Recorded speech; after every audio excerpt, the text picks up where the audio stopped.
5 मिनिटं थांबा. मनोज दादा बोलणार आहेत. मीडियावाल्यांनी 5 मिनिटं थांबावं. मनोज दादांनी रात्रभर प्रवास केलाय. त्यांच्या पोटात अन्नाचा कण नाहीये. बोलणार बंद करा. 2 मिनिटं थांबून सहकार्य करायचं. कोण बोलत आहे बंद करा तुमचं.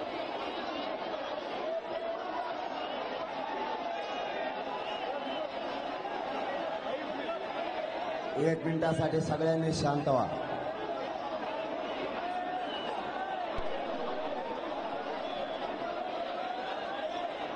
पुन्हा एकदा सांगतो, 1 मिनिटासाठी शांत व्हा.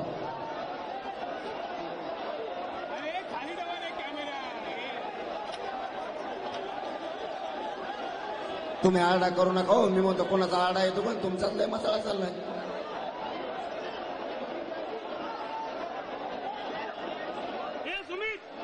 मला काही माहिती आहे त्याच्या समाजाला, त्याच्यामुळे मला उभा राहून बोलायचं उपोषण माझं सुरू झालेलं. इकडच्या कोपऱ्यातल्या बंद करता का बोलायचे.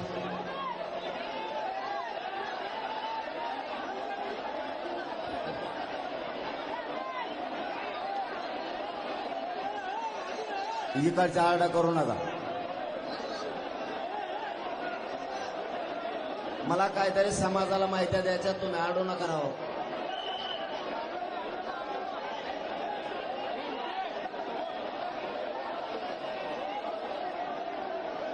समाजाच्या पोरानं पुन्हा एकदा सांगतो, शांत व्हा.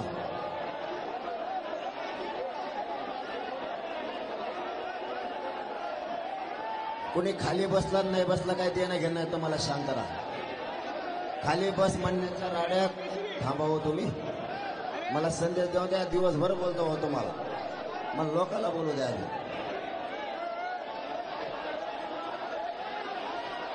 तुम्ही कोणाला ए पोरा ए काळे कपडे कशाला खाली बस म्हणतो रे. गप्प उभा आहे. गोंधळ घालतो उगाच कामान धामाचं. काळ्या कपड्यावाले कोकण तुम्ही जास्त गो पटापट.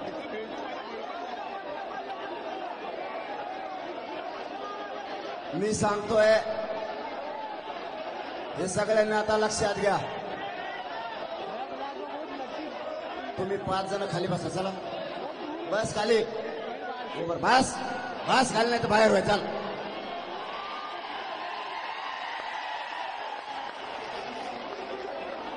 मला तर तुमच्या इथे बघता सुद्धा आहे ना हो. इकडे बघताय आणि इकडे बघताय.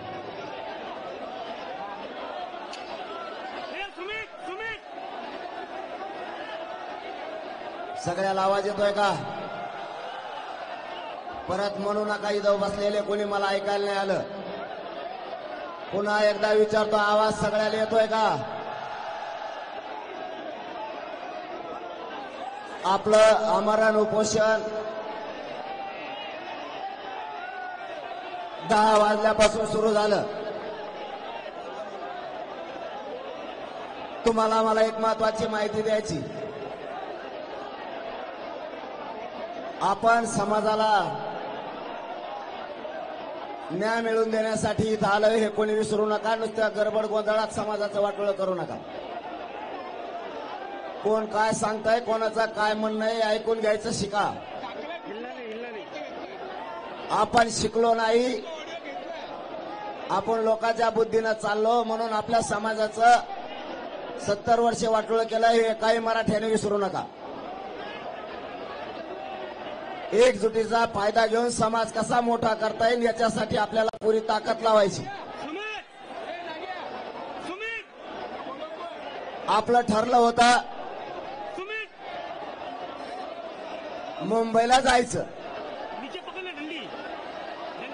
आणि आमरण उपोषण सुद्धा आझाद मैदानावरच करायचं. त्याप्रमाणे आपण आज आझाद मैदानावरती आलोय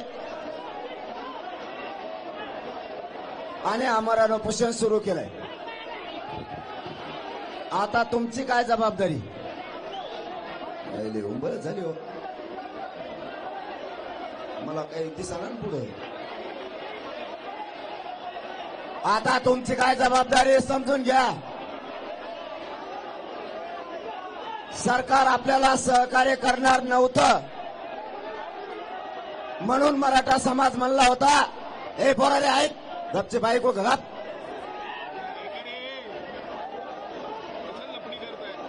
गपचूप उभा आहे. सरकार आपलं ऐकत नव्हतं, आपल्याला सहकार्य करत नव्हतं. म्हणून करोडो मराठ्यांनी घराघरातून ठरवलं होतं मुंबईला जायचं आणि मुंबई जाम करायची. आता एक गोष्ट लक्षात ठेवा, सरकार सहकार्य करणार नव्हतं म्हणून मराठे मुंबईला येणार होते आणि जाम पण करणार होते आणि केली पण. आता आपल्याला सरकारनं सहकार्य केलंय. मी काय बोलतोय लक्षात ठेवा, सरकारने सहकार्य केलंय, परवानगी दिली, त्याबद्दल आपण काल परवा सरकारचं कौतुकही मोठ्या मनाने केलं. पण आता सरकारने सहकार्य केलं म्हणल्याच्या नंतर आता तुम्हाला पण सहकार्य करायचंय. पोलीस बांधव आणि पार्किंगची व्यवस्था करल त्या ठिकाणी सगळ्यांनी स्वतःहून गाड्या नेऊन लावायच्या. मला उपोषणाला बसायचंय, त्यामुळं तुमच्यावर मुंबईकर नाराज झालाय किंवा पोलीस बांधव नाराज झाला असा एकही शब्द माझ्या कानापर्यंत ऐकायला नाही आला पाहिजे. ही जबाबदारी तुमच्यावर घेतली का जबाबदारी? परत एक सांगतो, कुठे जायपोर दगडफेक करायची नाही. जबाबदारी सगळ्यांनी घेतली का?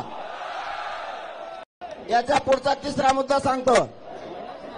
कुणी राजकारणी पक्षाचा कुणी पदाधिकारी असेल, नीट ऐका, तो खोट्या बातम्या पसरील. मुंबईत जायचं, आपल्याला मुंबईत जामच करायची, ग्राउंडवर गाड्या नाही लावायच्या, हवेवरच गाड्या लावायच्या असं सांगल आणि त्याचा राजकीय उद्देश सार्थक करून घेईल. कोणाचाही ऐकायचा नाही. जाम कवा करायची होती, आपल्याला सरकार सहकार्य करीत नव्हतं त्यावेळेस. आता सहकार्य केलं म्हणल्यावर आपली जबाबदारी आहे सरकारला आणि पोलिसाला सहकार्य करणं. पुन्हा एकदा सांगतो, सहकार्य नाही केलं सरकारनं, आपल्याला पुन्हा परवानगी वाढून नाही दिली, पुन्हा तुम्हाला येता येत आहे. मला वाटतं सोमवारी मंगळवारी महाराष्ट्रातले सरकारनं सहकार्य नाही केल्यावर पुन्हा मराठे करोडोच्या संख्येनं मुंबईकडे येणार आहेत आपल्या टप्प्यानुसार. त्यामुळे तुमची आजची जबाबदारी एक लक्षात ठेवा, आरक्षणाची जबाबदारी माझ्यावर. शांततेत राहून सरकारला आणि पोलिसाला सहकार्य करण्याची जबाबदारी तुमची. आता तुम्ही सगळ्यांनी एक काम केलंय, इकडे येताना तुम्ही गाड्या रोडवर सोडल्या तर इकडे आलात. इथल्या प्रत्येक माणसाला आपण आपल्या ड्रायव्हरला फोन करायचा आणि त्याला फोन करून सांगायचं आत्ताची आत्ता गाडी काढायची, पोलीस बांधव सांगते त्या ग्राउंडवर नेऊन लावायचं, मग ते कितीही लांब असू दे. एकही गाडी रोडवर आता कामा नाही. स्वतः तुम्ही स्वयंसेवक म्हणून काम करायचंय. तुम्ही जी मुंबई जाम केली ना मराठ्यानं, 2 घंट्यात पुन्हा मोकळी मुंबई झाली पाहिजे. जबाबदारी तुमची आहे. आता मला बोलता येणार नाहीये उपोषणला बसल्यावर, म्हणून मला एकही बातमी कानावर आली नाही पाहिजे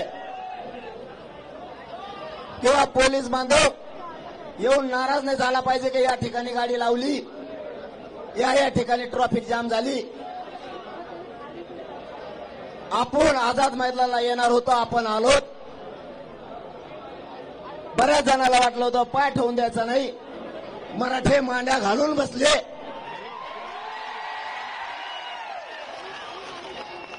त्याच्यामुळं सरकार पुढचंही सहकार्य आपल्याला परवानगीचं देईल, मान्य न्यायदेवता देईल.